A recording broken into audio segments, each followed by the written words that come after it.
자, 이번엔 예제 하나 풀어보고 가겠습니다. 전류에 대한 정의.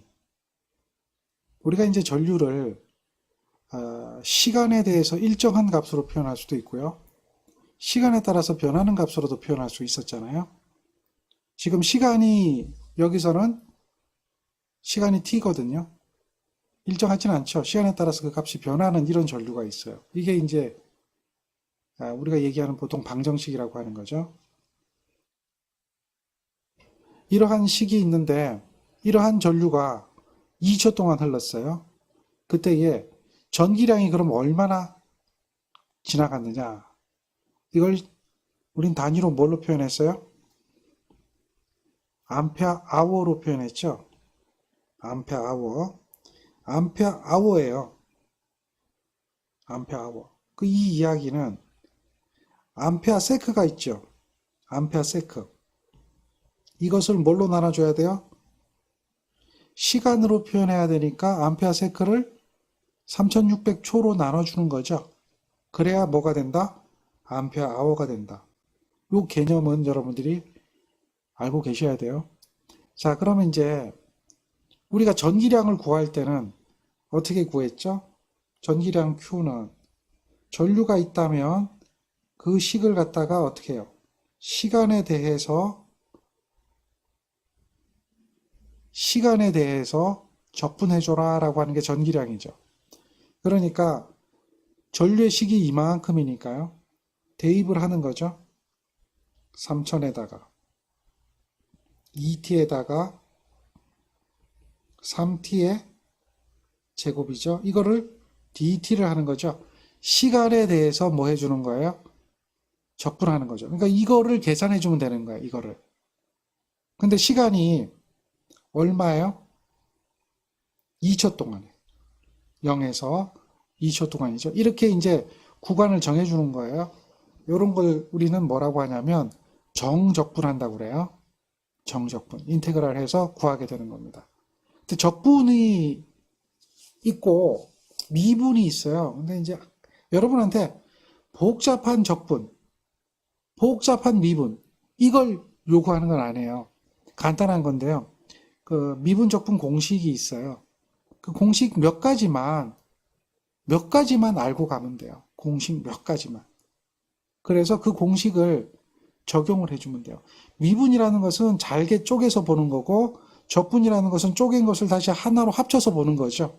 그래서 미분과 적분은 서로 반대되는 개념이 있고 거기에 대해서 공식이 있다. 이제 역시 수학 공부할 때도 미분 적분을 증명하진 않잖아요. 미분 공식과 적분 공식을 이용해서 복잡한 문제들을 해결해 나가는 것이 수학이잖아요. 그러니까 기본 공식이 있는 거죠. 그 기본 공식을 여러분들은 좀 알고 갈 필요가 있습니다. 기본적인 거 미분 중에 이제 이거 있어요. x의 n승을 미분하라 그래요. 이거 하나만 보면 돼요. 이게 기본 공식 첫 번째예요. 미분 공식. 이렇게 많이 하지 말고요. 한 가지씩 그때그때 외우세요. 한꺼번에 외우려면 힘들어요. 이걸 미분하자라고 하면 점을 찍어줘요. 이건 미분한다는 얘기예요. 그러면 요거는 어떻게 되죠? 공식이 미분하면 요거는 어려운 거 아니죠? n이 내려오고 x에 n-1이 되는 거죠. 요게 미분 공식 첫 번째예요. 정리되겠죠? 뭐가 내려와요? x의 n승을 미분하는 거예요. x의 n승을 미분하는 거예요. 얘를 미분한다는 얘기죠. 미분한다는 기호는 점 찍어주면 돼요, 그냥. 그러면 요 n이 그대로 내려오는 거고요. 다음에 어떻게 해줘요? 그렇죠. n-1승이에요. 다시 말해서 x의 자승을 미분하면요. 2가 그대로 내려오고요. 이건 미분하면 2가 그대로 내려오고 x의 2-1승이 되죠. 그래서 얘는 얼마가 돼요? 2x가 되죠. 그러니까 미분하면 2x가 되는 거예요. 물론 이제 삼각함수도 있고 더 있는데 일단 공식 하나만 외우자는 거예요. 계속 반복할 테니까. 이게 기본 공식이에요. 성질도 아니에요. 아주 기본적인 미분 공식이에요. 반대가 되는 건 뭐예요? 반대가 되는 건. 반대가 되는 건 뭐예요? 적분 공식이 되겠죠? 그러면 적분을 하면 돼요. 이게 미분 공식 1번이고 두 번째 적분 공식. 적분 공식 첫 번째 거예요. 똑같은데 x의 n승을 적분하는 거야. x의 n승. x의 n승을 적분하는 거야. 똑같은 건데. 어렵진 않아요. 똑같아요. 그러면 얘는 적분하면 이게 어떻게 돼요? n분의 1이 되고요. x의 n 플러스 1이 되는 거야. 자, 그러면 2x를 적분 한번 해볼게요. 2x. 2x를 적분하는 거예요. 그럼 여기는 1승이 돼 있는 거죠? 그럼 어떻게 돼요? 여기 n 플러스 1 들어가야 되겠죠? 여기에 1 플러스 1이 되고요. 분의 1이 되고요. x에 1 플러스 1이 되죠. 그리고 요 앞에 2가 붙어 있죠? 그러니까 결국 뭐예요? 요 2하고 2는 약분돼서 없어지는 거죠. 그리고 요거는 2가 되죠. 그러니까 이거는 뭐예요? x의 자승이 되고요. 사실 여기에 뭐가 붙어요? 적분상수 c가 붙죠. 이게 뭔지 모르지만 적분상수 c가 붙죠. 근데 보통 적분상수는 무시하고요. 그래서 플러스 1이에요. 적분하면은 n의 플러스 1이 되는 거고요. 미분하면은 어떻게 돼요? n의 마이너스 1이 되는 거죠. 이해되겠죠? 그 미분과 적분이에요. 그러니까 수학으로 풀면요. 여기 있는 이 식을 수학으로 풀면 어떻게 되냐면 수학으로 한번 풀어볼게요. 3천이 나가죠. 인테그랄 0에서 2초까지가 되고요. 2t 플러스 3t의 자승에 이것이 dt가 되는 거죠. 그러면 적분을 하는데요. 3천은 나가고요. 2t를 적분해줘요. 2t. 2t를 적분해주면 어떻게 되죠? 2에 2분의 t 자승이 되죠. 거기에 3t의 제곱을 적분하면요. 3은 그대로고요. 어떻게 돼요? 3분의 t 3승이 되죠. 더하기를 해주니까요. 요거 되고요. 적분 구간이 어떻게 된다는 얘기죠? 0에서 2초까지가 되겠죠. 이렇게 이제 표현을 하는 거예요. 따라서 여기서 약분되고요. 약분되죠. 이게 없어질 거예요. 자, 그리고 1구간을 여기다 집어넣죠. t에다 집어넣는 거예요. t에다가. 다음에 2구간을 집어넣죠. 어디다가? t에다가. 그래서 1구간 집어넣은 거에 빼기 2구간 집어넣은 걸 정적분이라고 그러죠. 그러니까 3천에다가 자 1구간을 집어넣으면요. 2의 제곱에 3의 2의 3승이 되겠죠. 약분돼서 없어지니까 t제곱에 t3승이잖아요. 그래야 되죠. 그 다음에 0 집어넣으면 어떻게 돼요? 그냥 0인 거죠. 0 집어넣으면 0이에요. 그러니까 0은 빼기 해보나 마나 뭐 0이잖아요. 이렇게 될 거고요. 개념 잡히나요? 그래서 요거를 계산해 보세요. 요거를 계산하는 거예요. 그러면 얼마가 나오는가? 계산기 한번 눌러보세요. 얼마 나오나?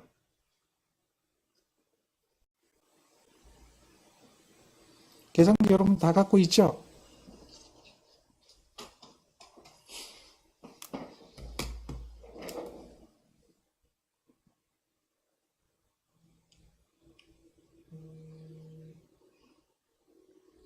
자, 얼마 나오죠?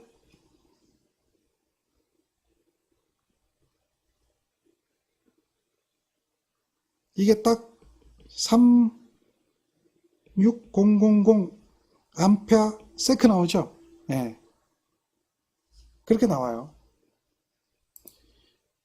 그러면 이것이 이제 암페어 아워로 표현해야 되니까 얘를 3600으로 나눠줘야 되겠죠?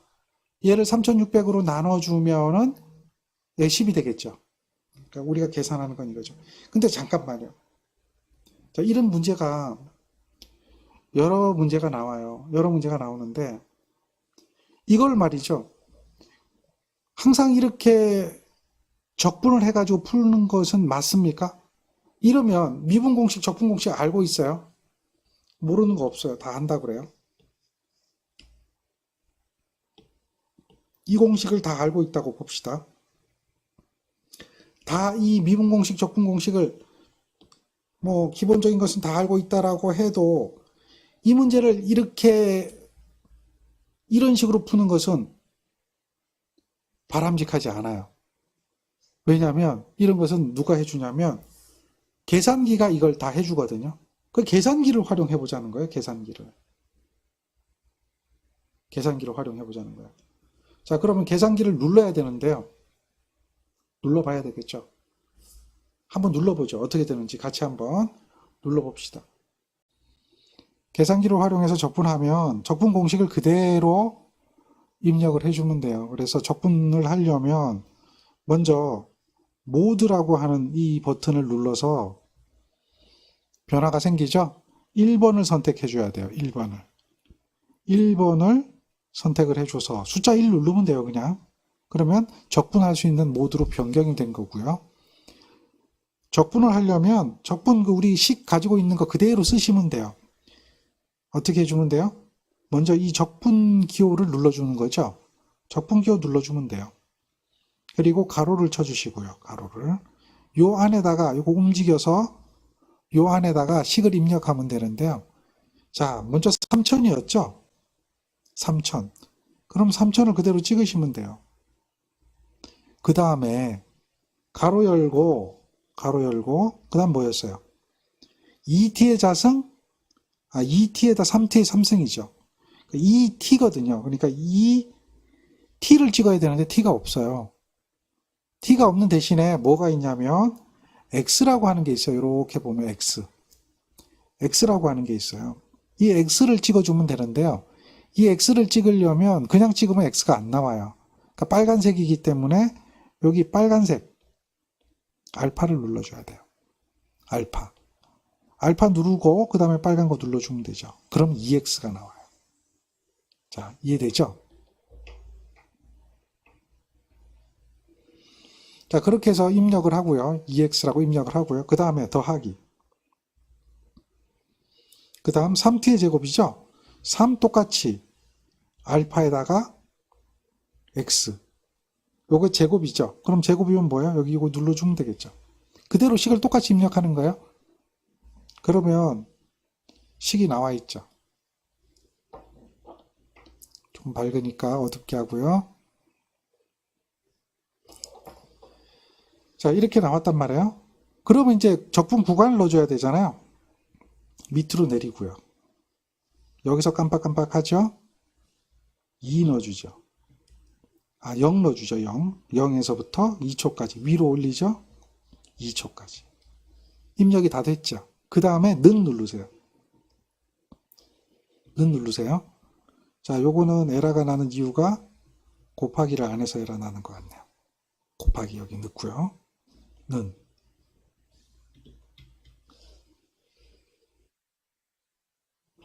에러가 나네요. 뭐 가로 빼먹었나 봐요. 가로 하나 빼먹었네요. 여기 가로 하나 넣고요. 그러면 요식이 나와요. 그럼 요게 우리가 적분이라는 거예요. 그러니까 적분을 어렵게 할 필요는 없다는 거죠. 적분을. 충분히 이렇게 입력해가면서 어떻게 할 수 있어요? 적분할 수 있다는 거죠. 식을 보세요. 그냥 그대로 수식만 입력하면 돼요. 앞으로 적분한다, 정적분한다 이것을 겁낼 필요는 없어요. 지금처럼만 하면 돼요. 식만 넣을 줄 알면 돼요. 식만 세울 줄 알면 돼요. 그러면 충분하게 다 여러분들 할 수가 있습니다. 할 수 있겠죠?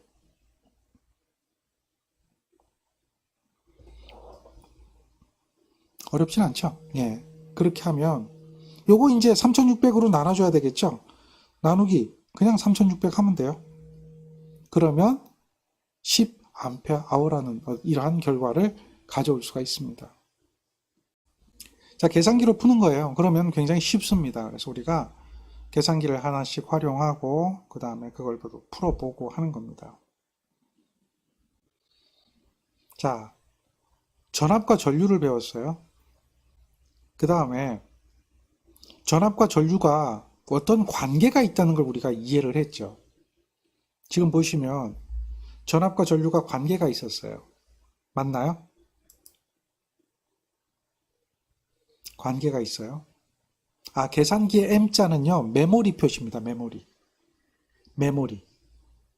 그래서 내가 계산한 거가 메모리 시킬 때 나가는데 그거 아무 의미 없어요. 그냥 신경 쓰지 마세요. M 쓸 이유는 하나도 없으니까요. 그 메모리가 표시가 될 때 M 플러스나 또는 계산값이 메모리로 저장될 때 M 표시가 되는데요. 그거는 뭐 전혀 신경 쓸 거 없습니다. 자, 우리가 이제 전압이라고 하는 거하고 전류라고 하는 거에 대한 관계가 있다는 것을 배웠어요. 왜냐하면 전압을 가해야 그래야 뭐가 흘러요? 전류가 흐른다. 이거를 알게 된 거죠. 그거에 대한 관계를 나타내는 게 뭐냐면 옴의 법칙입니다. 자, 전압을 가하면 전류가 무한대로 흐르나요? 아니죠. 전압을 가하면 전류가 똑같은 전압을 가해도 어떤 때는 조금 흐르기도 하고 어떤 때는 많이 흐르기도 하죠. 그게 뭐냐면 옴의 법칙이라는 거예요. 즉 도체가 있다면 그 도체는 전류를 흘릴 수 있는 능력이 다 다르다. 거꾸로 얘기하면 그 도체는 여러 가지 도체가 있다면 전류를 못 흐르게 하는 성질이 다 각기 다르게 가지고 있다 라고 이야기할 수가 있어요. 즉 도체는 저항이라고 하는 것을 가지고 있다라고 하는 거예요. 저항이다. 이 저항이란 말, 이 영어를 한번 보세요. 이게 뭐죠? 영어로 된 거. 레지스탕스라고 하죠. 레지스탕스. 이게 뭐 하는 거예요? 말 그대로 레지스탕스예요. 개기는 거죠. 개기는 거예요.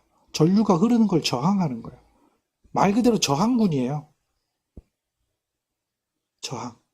저항이라는 의미 자체를 이해를 하세요. 뭐 특별한 거 아니에요. 그냥 그 단어, 그 뜻 그대로 레지스탕스예요. 이해되겠죠? 그런데 도체마다 그러니까 예를 들면 이런 개념이라고 보면 돼요. 여기 도체가 있다. 여기 전압을 가하겠죠? 전압을 가하는 것은 전원을 연결하는 거잖아요. 전원. 여기다가 전원을 연결하는 거예요.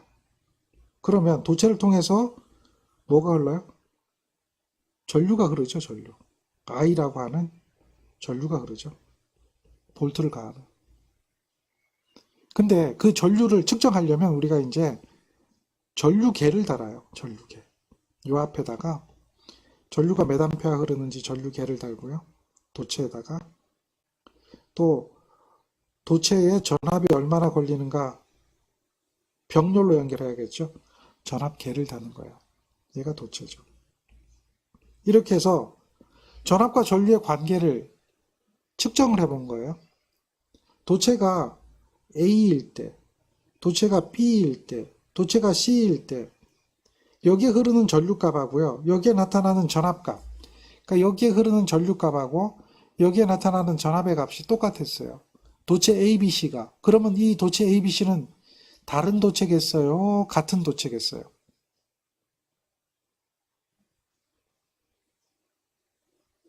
생각해 보세요. 전압 똑같고 전류 똑같이 나타나야 아무리 뭐 도체를 바꿔도 그러면 전기적으로 ABC 도체는 똑같은 도체일겠죠? 만약에 ABC가 다르다면 전압과 전류가 똑같게 나오진 않겠죠. 개념 잡았나요? 따라서 그거를 도체를 가지고 이렇게 연결을 해서 데이터를 만들어 본 거예요. 그럼 그게 어떤 데이터가 나타나느냐? 자, 이렇게 나오더라는 거죠. 전압을 가했더니 전류가 흘렀어요. 전압을 가했더니 전류가 흘렀어요. 도체 A를 가지고 전압을 가해서 측정을 해봤어요. 그랬더니 전류가 흘렀어요. 도체 A는 1V를 가하면 1A가 흘렀다. 뭐 이거죠. 2를 가하고 3을 가했을 때 3이 가고 4를 가했을 때 4가 가고 요게 도체 A인 거예요. A 도체는 이렇게 그래프가 나타나더라는 거죠. 자, 도체 B는 1을 똑같이 흘렸는데 전류가 2가 흘러요. 2를 가면 전류가 4가 흘러요. 뭐 이렇게 가는 거예요. 3을 가면 전류가 2까지 흘러요. 그러니까 도체 B는 이런 형태가 되더라는 거죠. 도체 C를 보면 도체 C는 1을 흘렸는데 0.5밖에 안 가요. 2를 흘리면 가하면 1이 가고요. 다음에 3을 가하면 1.5가 가고요. 4를 가하면 2가 가는 거죠. 이렇게 가는 것이 도체 C다. 이거는 도체가 각각 뭐가 달라지죠? 기울기가 달라지는 걸 우리는 볼 수가 있죠. 기울기. 똑같은 전압을 가했는데 전류가 다르게 흐른다는 얘기예요. 그런 것은 바로 그 도체가 가지고 있는 어떤 성질 때문에 그렇다는 거죠. 그 기울기가 달라지게 하는, 이 부분에 대한 기울기가 달라지게 하는 그 성질이라는 거죠. 그게 뭐냐면 레이스탕스라는 거죠. 도체는 저항이라고 하는 것이 있기 때문에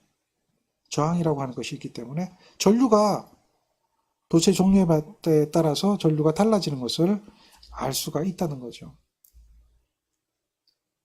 정리되나요? 따라서 그걸 갖다 우리는 뭐라고 얘기하느냐, 회로로 구성할 때 R이라고 표현하고 레이스탕스, 오음이라고 하는 단위를 써요. 저항이라고 한다는 얘기죠. 저항. 즉 전압을 가하면 전류가 얼마가 흐를지를 결정해주는 저항이 있다는 거죠. 이 세 가지의 관계가 있다. 잘 보세요. 전압과 전류가 어떤 관계가 있나요? 도체에서는 전압과 전류가 어떤 관계가 있어요? 이게 오음이라는 사람이 이거를 갖다가 이론을 정립해 놓은 건데요. 어떤 관계가 있죠? 비례 관계죠. 비례. 즉 V하고 I는 비례하죠. 그런데 기울기를 결정하는 어떤 게 있다고 그랬죠. 그게 뭐라고 그랬어요? 그 도체가 가지고 있는 저항이라고 그랬죠. 저항. 이렇게 만들어지는 식이 있다는 거죠. 이거를 우리는 뭐라고 불러요?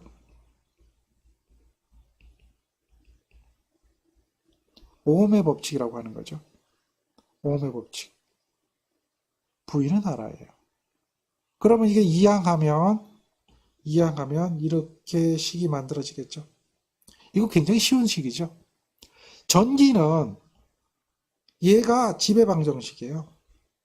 이거 벗어나진 않아요. 사실은 이제 이거 전에 이제 패러데이에 대한 법칙이 나오는데요. 그걸 갖다가 지배방정식이라고 하는데 전기는 얘가 지배방정식이 되고 대부분 이걸 따라가요. 이걸 벗어나진 않아요. 그래서 이거를 오음의 법칙이라고 해요. 전압과 전류의 관계죠.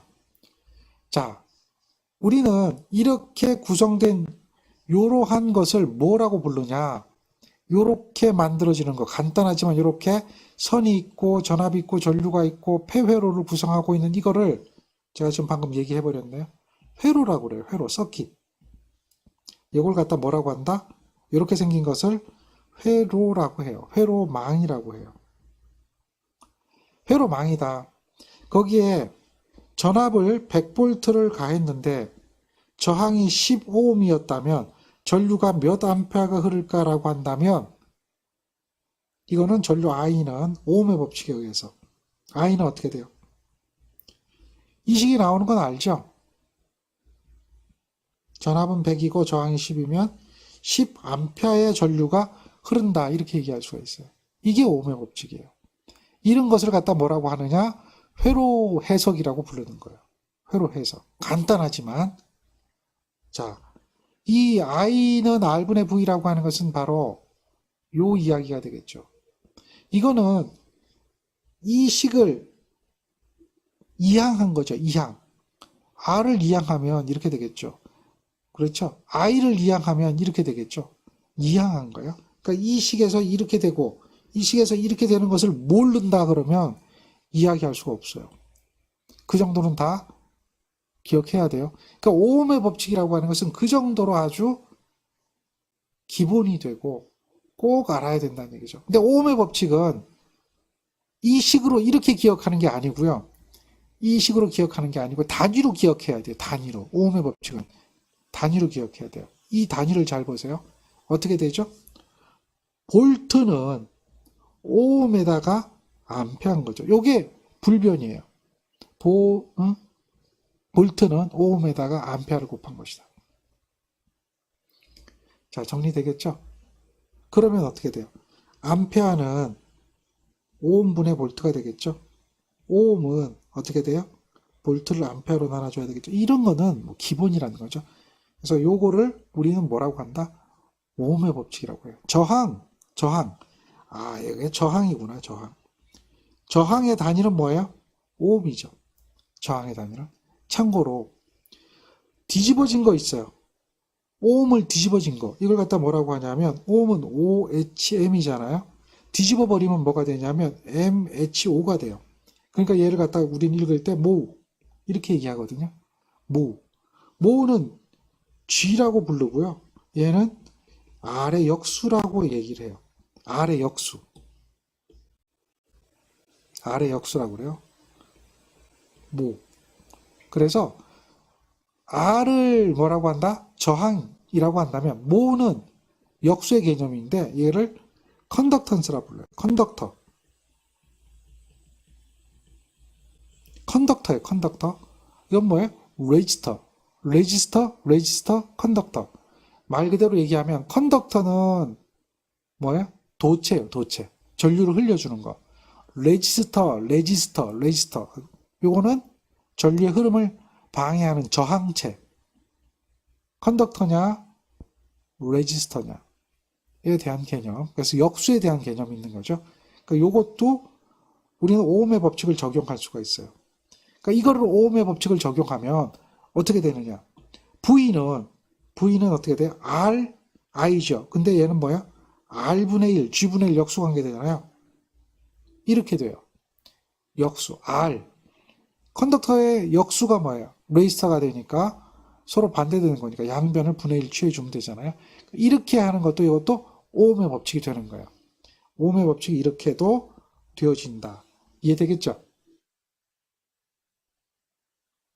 개념을 잡아야 돼요. 우리가 개념을 모르면 이야기할 수가 없어요. 항상 개념. 기본 개념이 굉장히 중요해요. 자, 이번에는 또 하나의 개념. 이걸 이야기할게요. 어떤 개념이냐면 전압을 공급한다는 개념, 그 다음에 전압을 떨어뜨린다는 개념. 이걸 좀 기억해야 돼요. 요 개념이 설명이 요건데 이 그림을 한번 잘 보세요. 이거는 전원이죠. 전원이라는 말이 무슨 뜻일까요? 전기의 근원이 되는 거죠. 그러니까 전기를 공급하는 거예요. 전기를 공급하는 거. 지금은 1.5V 배터리 두 개를 연결해서 3V라고 얘기했지만 얘는 뭐야? 전원은 뭐야? 전기를 공급하는 부분이야. 공급한다 그래서 뭐냐? 전위를 상승시켜 주는 거예요. 전위를 어떻게 한다? 상승시켜 주는 거예요. 그러면 에너지를 공급했잖아요. 그럼 부하에서 일을 해요. 부하에서 일을 하는데 여기에 뭐가 있냐면 저항이 있어요. 저항. 즉 3V를 가하면 저항이 3오음짜리 저항이 있다면 전류가 몇 암페어 흘러요? I는 3분의 3이잖아요. 1암페어 흐르잖아요. 그렇죠. 그래서 1암페어가 흐르면 여기 뭐야? 3일은 3이 되겠죠. 여기 양단에 몇 볼트의 전압이 생겨요? 3볼트의 전압이 생기는 거죠. 즉 그 전압은 여기서 공급한 양하고 똑같아져요. 그 전압은. 근데 여기 저항 양단에 3오음에 1암페어가 흐르면 오음의 법칙에 의해서 3볼트의 전압이 생기는데 그 전압, 이 부하 양단은 그 전압을 떨어뜨리는 거예요. 공급한 전압을 떨어뜨리는 역할을 해주는 거예요. 공급한 전압을 떨어뜨린다. 에너지를 공급하면 에너지를 감소시키는 역할을 하죠. 일을 하면서. 그랬을 때 떨어뜨린다라고 해서 뭐라고 그래요? 강하라고 해요. 이해되겠죠? 그래서 우리는 보통 전압 강화 이런 얘기를 많이 해요. 전압이 전원으로부터 공급받아가지고 부하가 전압을 떨어뜨리는 역할, 전압을 떨어뜨리는 역할을 한다. 그래서 그걸 갖다 뭐라고 부른다? 전압 강하라고 부른다. 자, 정리가 되겠죠. 그러면 다시 요 앞으로 가서 자, 요걸 다시 한번 설명을 하죠. 요 부분을 그림을 다시 한번 보세요. 전원에서 V를 공급해서 I암페어 전류가 흐르면 이 저항 양단에는 뭐가 생기겠어요? 이 저항 양단에는 뭐가 생기겠어요? I암페어 전류가 흐르면 저항 양단에는 RI 볼트라고 하는 뭐가 생겨요? 전압 강하가 생기는 거죠.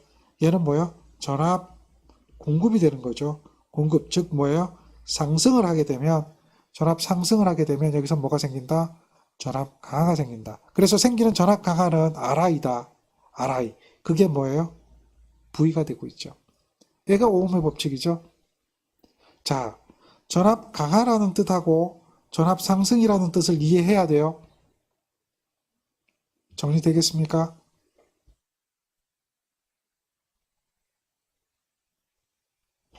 우리는 다른 걸 하는 거 아니에요. 지금 이 용어를 알아야 이해를 하든지 뭘 하든지 할 수가 있어요. 용어를 모르면 아무것도 못해요. 용어를 알아야 돼, 용어. 용어 알겠죠? 전압 상승이라는 용어, 전압 강하라는 용어, 이런 것들 기억해야 돼요. 자, 이거 언제 기억하느냐? 시간 지나서 나중에 그때 기억하겠다. 그러면 시험에 떨어지고 아무것도 못해요. 이거는 뭐예요? 지금 이 순간에. 자, 오늘 수업하면 내일 수업 없죠? 그때 복습해서 다 자기 거 만들어야 돼요. 이건 대화를 하기 위한 거거든요. 우리가 어떠한 걸 가지고 수식을 가지고 하는 것도 대화고요. 또 말을 해서 하는 것도 대화죠. 책을 보고 이해하는 것도 대화거든요. 이런 대화가 되려면 얘네들이 말하는 용어들을 이해를 하고 있어야 돼요. 그 용어들을 알아야 돼요. 예를 들면 저항 양단에 RI만큼의 전압 강하가 생긴다 그랬는데 저항 양단이 무슨 얘기인지도 모르고 RI만큼이 뭔 얘기인지도 모르고 전압 강하가 뭔 얘기인지도 모르면 이 이야기는 달날아가는 이야기죠. 이거는 외계어지 어떻게 우리가 말하는 이야기가 되겠어요. 그런데 이 말은 바로 지금 이거잖아요. V를 가하면 I가 흘러서 R 양단에는 오음의 법칙에 의해 가지고 RI만큼의 전압이 생기는데 그것은 여기서 공급하는 그 전압을 반대로 소비하는 역할을 하기 때문에 상승이 되면 뭐가 된다? 강하가 되는 것이다. 그래서 걔를 뭐라고 부른다? 전압 강하라고 부른다. 이해되겠죠? 자, 그러면 우리는 이제 한 가지를 이야기해 볼 수가 있어요. 저항이 있고요. 거기에 전류가 흐르면 무조건 생기는 게 있어요. 그게 뭐죠?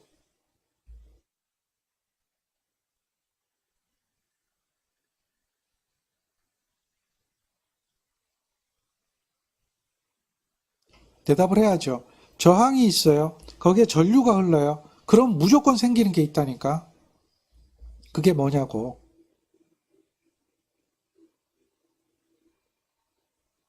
그게 뭐냐고. 그렇지. 전압 강화가 생기는 거예요. 자, 우린 전압 강화라는 얘기가 뭔지 알아야 돼요. 자, 전력계통 계산할 때 전압 강화를 구하라 그러거든요. 송전 손실 구하라, 뭐 전압 강화 구하라, 뭐 이런 얘기 하거든요. 그 전압 강화 뭔지도 모르면서 전압 강화 구하고 있어요. 그러면 얘기가 안 되는 거잖아요. 전압 강화가 생긴다. 이런 부분을 기억해 줘야 됩니다. 어렵지 않죠? 자, 지금까지는 아주 기본적인 이야기 하는 거예요. 자, 한 가지 우리가 또 소통을 하기 위해서 알고 있어야 될 이야기가 있습니다. 소통을 하기 위해서는 알고 있어야 돼요. 자, 요겁니다. 키르히헙. 키르히헙 러라고 하는 거죠. 키르히헙의 법칙이라고 하는 게 있어요. 이거 별거 아니에요. 근데 그때 당시에는 이 법칙이 별것 아닌 것 같지만 대단한 거였어요. 이게 언제냐? 이 키르히헙가 1824년에 태어나서 1887년에 죽었거든요. 이때 당시를 한번 생각해 보세요. 1800년대. 우리나라 조선시대 말기죠. 갓 쓰고 다니고 막 이럴 때야. 산업혁명이 일어나고 뭐 이거 몰라. 제1차 산업혁명, 제2차 산업혁명 우리 일어난 건지도 몰라. 그런 시절이요. 물론 우리나라도 부분적으로는 굉장히 우수한 과학적인 발전이 있었죠. 그렇지만 산업혁명하고는 담쌓고 있었던 시기고 그 시기에 개발이 된, 개발도 아니야. 그냥 아주 일반적인 현상을 발견을 해낸 거죠. 그게 키르요프 법칙이에요. 이게 어려워서는 안 된다는 거죠. 이해되겠죠? 자, 첫 번째 법칙과 두 번째 법칙이 있는데요. 보통 첫 번째 법칙을 전류법칙이라고 하고 두 번째 법칙을 전압법칙이라고 하는데요. 별거 아닙니다. 자, 어떤 거냐면 이 회로를 가지고 또 이야기를 해드릴게요. 이게 가장 간단한 회로거든요. 첫 번째 법칙. 자, 이게 회로망이라고 그랬죠. 회로망. 이 회로망에 요게 전선이 쭉 있는데요. 전선에 아무 곳이나 한 점을 잡으세요. 전선에 아무 곳이나 한 점을 잡으세요. 그러면 전류 방향을 보세요. 전류가 플러스에서 마이너스로 흐르는 건 기본적인 진리죠. 이렇게 흐를 거 아니에요? 아무 곳이나 잡으세요. 여기를 잡든지 여기를 잡든지 여기를 잡든지 그 부분을 잡아서 들어오는 전류하고 나가는 전류를 비교해 보세요. 들어오는 전류하고 나가는 전류를 비교해 보세요. 같은가요? 다른가요? 어때요?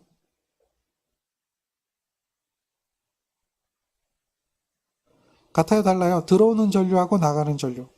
여러분들이 얘기해봐요. 같아요. 그게 1법칙이에요. 그게 전류법칙이에요. 어렵진 않죠? 어렵진 않아요. 1법칙이란 뭐예요? 들어오는 전류하고 그 이미 한 점을 잡아가지고 전류 방향을 결정하고 아무거나 하나만 잡아서 보면 들어오는 거하고 나가는 거 같다. 들어오는 전류, 나가는 전류 같다. 이거예요. 자, 그러면 회로망이 복잡하게 있는데 요런 점이란 말이에요. 그럼 전류를 그림을 그려볼게요. 전류가 이렇게 와서요. 여기서 이렇게 가고요. 이렇게 가고요. 이렇게 가요. 그래서 전류들이 이렇게 오고요. 이렇게 와서 또 이렇게 오죠. 이렇게 오고요. 이렇게 와요. 합쳐서서 이렇게 가죠. 이게 전류예요. 그럼 여기 합쳐지는 지점, 여기 합쳐지는 지점. 그럼 하나가 들어와서 몇 개로 가요? 지금은 5개니까 5개로 간다고 봐요. 5개가 들어와서 뭐예요? 하나로 가죠. 요럴 때 요런 지점에서 식을 세울 수가 있어요. I가 들어왔는데 들어오는 건 I야. 들어오는 거는. 근데 나가는 거는 1, 2, 3, 4 나가는 거야. 그게 나가는 거 어떻게 해준 거야? 들어온 거하고 나가는 게 같다는 얘기죠. 여기서도 마찬가지죠. 이건 여기서는 이게 들어온 거죠. 그리고 나가는 게 뭐야? I가 나가죠. I가 들어와서 I가 나가죠. 그러니까 이 두 점에 대해서 식을 세워보면 이러한 식을 세울 수가 있다는 거죠. 얘가 뭐예요? 방정식이야. 얘가 방정식. 이해되겠어요? 전류방정식이라고 그래요. 이런 것을 뭐라고 부른다고? 전류방정식. 누구의? 키르요프의 전류방정식. KCL. 별거 아니죠? 들어오는 거하고 나가는 거 같다는 얘기예요. 들어오는 거 나가는 거 같은 거. 자, 전류방정식 이해하겠어요?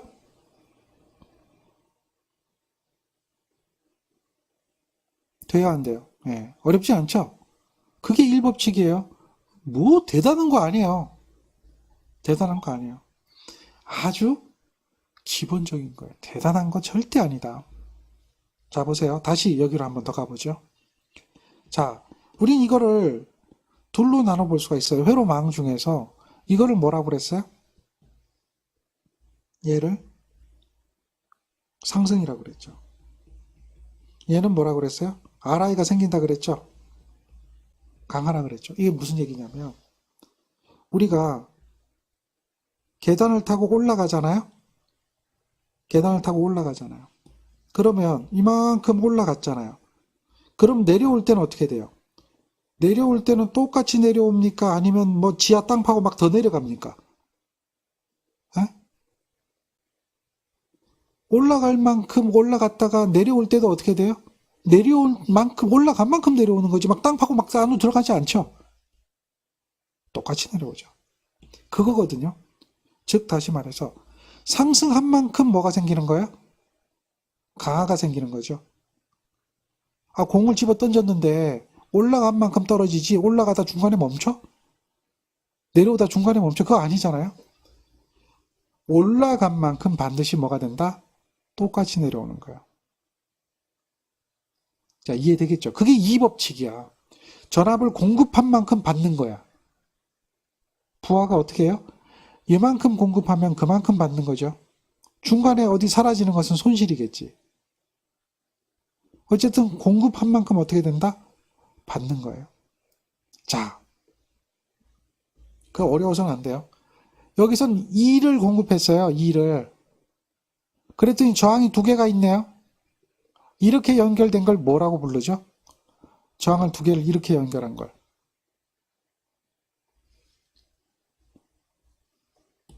이렇게 연결한 걸 뭐라고 불러요? 아, 이거를 날라리 연결했어요. 이렇게 하나요? 아니면 쭉 연결했어요. 그러나요? 날라리 연결한 거, 쭉 연결한 거, 아니면 뭐 꼬리에 꼬리를 문 연결, 이렇게 안 부르잖아요. 그죠? 용어가 필요해요. 용어가.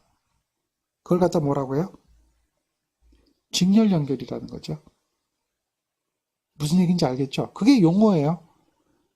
직렬 연결을 해놨어요. 저항을 두 개를 이렇게 직렬 연결해놨어요. 거기에 전류가 흘러요? 그러면 여기 뭐가 생겨요? 여기에 뭐가 생겨요? 생긴다 그랬잖아. 강화가 생기잖아요. 여기도 뭐가 생겨요? 강화가 생기죠. 됐나요? 얘는 뭐가 되겠어요? 상승이죠. 상승하고 강화는 어떻다? 똑같다라고 그랬죠. 상승하고 강화는 똑같다. 상승이 2면 강화는 V1, V2가 되겠죠. 됐나요?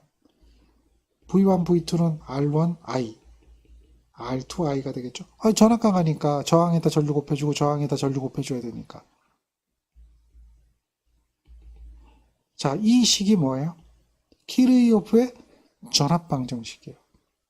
별다른 거 아니에요. 뭐 유식하게 회로막 내에 이제 실기 가면 그런 얘기 할 수도 있겠지만 유식하게 막 회로막 내에 이미 한 폐회로에서 기전력의 총합은 전압 강의 총합 같다. 이렇게 딸딸딸 외울 필요가 없다는 거예요. 개념만 잡으면 돼요. 당연히 뭐예요? 공급한 거 2는 떨어지는 거 두 개 더한 거하고 똑같다라는 거죠. 되죠? 어려운 거 아니에요. 우리 쉽게 가자는 얘기야. 자, 용어 정리 이제 한 네 가지 정도 했죠? 여기에 보면 뭐 이런 식 적혀 있다고 그래서 되게 어렵고 여기 보면 뭐 이제 이런 얘기 하죠. 결론이 뭐 시그마 뭐 이렇게 해가지고 대수압으로 표현하고 뭐 이런데 그거 좋다 이거야. 그지만 너무 어렵게 생각하지 말라는 얘기야. 이미 여러분들은 충분히 이해할 수 있는 능력을 갖췄다라는 거죠. 되겠습니까? 1법칙과 2법칙에 대한 용어 이걸 알아야 돼요. 자, 저항이 이렇게 연결된 것은 직렬 연결이라고 그러는데요. 저항을 이런 식으로 연결하지 않고요.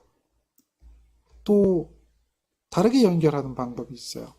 저항을 이런 식으로 연결하는 것도 있겠죠. 이렇게 연결하는 것을 병렬 연결이라고 그래요. 자, 우리는 직렬 연결과 병렬 연결이라고 하는 것을 이해를 또 해봐야 돼요. 저항을 이렇게 직렬로 연결할 때는 저항이 값이 다를 수도 있겠죠. 그러니까 1, 2를 붙여주는 거예요. 직렬로 연결할 때 여기에 전원을 가하는 거죠. 이 기호는 무슨 기호예요? DC 전원 기호죠. DC 전원. 이쪽 긴 쪽이 플러스 짧은 쪽이 마이너스죠. 긴 쪽이 플러스 짧은 쪽이 마이너스죠. 전원 기호잖아요. 이 보면 다 그렇게 되는 거예요. 그러면 전류가 이렇게 흐르죠. 그래서 직렬 연결하면 전류가 변해요, 안 변해요? R1에 흐르는 전류나 R2에 흐르는 전류나 전류가 어떻게 돼요? 똑같다는 걸 알 수가 있죠. 직렬 연결하면 전류가 그 값이 불변이에요. 이런 것을 무슨 연결이에요? 자, 그런데 이렇게 연결할 수도 있어요.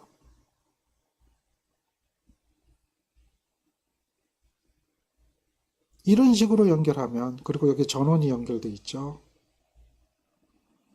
역시 이쪽으로 상승이 되는 거예요. 이쪽으로 상승, 플러스 마이너스 R1, R2. 이래 연결하면 얘를 갖다 뭔 연결이라? 병렬 연결이라 그래요. 자, 병렬 연결이 됐어요. 병렬 연결이 되면 전류가 흐르죠. 전류가 같겠어요, 다르겠어요? 요 지점에서 어떻게 돼요? 요 지점에서 어떻게 돼요? 직렬 연결은 이렇게 연결하든 저렇게 연결하든 전류가 일정했는데 병렬 연결은 어떻게 돼요? 갈라지겠죠? 갈라져요. 이렇게 되고 갈라지죠? 이걸 1이라 그러고 2라 그러죠. 그래서 여기서 뭐가 성립해요? 이런 게 성립하겠죠? 전류가 달라요. 전류가 일정하지 않아요. 그렇지만 일정한 건 뭐예요? V죠, V. V는 병렬로 연결하면 R 양단에 걸리는 전압이나, 즉 여기 걸리는 전압이나 여기 걸리는 전압이 같아요, 틀려요? 그대로 같아져 있죠? 그래서 병렬 연결할 때는 요 공급 전압이 일정한 거예요. 여기 양단의 전압이나 여기 양단의 전압이 어떻다? 똑같다는 얘기예요. 그게 직렬과 병렬의 차이예요. 그러면 직렬로 연결하면 전압이 달라지겠네? 그렇죠. 왜 달라져? 여기서 나눠 걸리잖아. 여기에 전압가가 생기고 여기 전압가가 생기잖아요. 그렇죠. 그 두 개 더해줘야지 전원 전압이 되잖아요. 전압이 달라요. 여기에는 전압이 걸리는 게, 여기에 전압이 걸리는 게 저항의 값에 따라서 달라진다라고 하는 거죠. 이해되겠죠? 그게 직렬이에요. 따라서 우리는 직렬 연결과 병렬 연결의 차이를 기억해야 돼요. 직렬 연결을 하면 뭐가 일정하다? 전류가 일정하다. 병렬 연결을 하면 뭐가 일정하다? 전압이 일정하다라고 하는 것을 알고 있어야 돼요. 따라서 이것이 어떻게 회로 해석이 될 것이냐. 아까보단 조금 달라졌죠? 아까보단 저항이 하나가 더 연결됐는데 하나 더 연결하는 방법이 병렬로 연결하느냐 직렬로 연결하느냐에 따라서 회로 해석하는 방법이 달라지고 있다. 이것을 이해를 해야 된다는 거죠. 이해되겠습니까? 그래서 이것을 해석할 때 우리는 등가 회로를 그려서 해석을 하게 됩니다. 등가 회로. 이렇게 생긴 회로는 실제는 충분히 가능한데요. 그런데 이렇게 생긴 회로를 쉽게 이해하려면 아까 제일 처음에 봤던 회로, 이런 회로로 만들어주는 거죠. 얘를 이렇게 만들어주고 얘를 이렇게 만들어주는 거죠. 이놈을 이렇게 만들어주고 이놈을 이렇게 만들어주는 거, V하고 I하고 R하고의 관계로 만들어주는 거, 이런 것을 갖다 뭐라고 해요? 같은 값을 갖는 회로다. 그래서 등가회로라 그래요. 그래서 이걸로 이해하면 훨씬 더 쉽다는 거죠. 그래서 이 두 개를 이거로 만들어주고 이 두 개를 이거로 만들어주는 그런 것을 이거로 만들어주는 거. 여기에 있는 두 개를 요 두 개를 이거로 만들어주거나 여기에 있는 두 개를 이거로 만들어주는 걸 우리는 뭐라고 하느냐? 합성저항을 구한다. 이렇게 얘기하죠. 합성을 하잖아요. 합성저항을 구한다. 이런 이야기를 하는 거예요. 합성저항. 그래서 직렬회로에 대한 합성저항, 병렬회로에 대한 합성저항, 이것을 합성해가지고 등가를 시켜주는 것이다. 이런 것을 어떻게 구하느냐? 이것을 우리는 또 이해를 하고 적용을 할 수가 있어야 합니다. 그게 기본 용어예요. 지금 하는 것은 우리가 책에서 하는 대화, 또 강의에서 하는 대화, 이 대화를 하기 위한 아주 기본적인 것이다라고 생각을 하셔야 돼요. 이게 고차원적인 지식이나 고차원적인 학문이 절대 아니다라고 하는 겁니다. 아시겠죠? 자, 여기까지 충분히 여러분들이 할 수 있을 것 같습니다. 이유는 다음 시간에 계속 하겠습니다. 수고하셨습니다.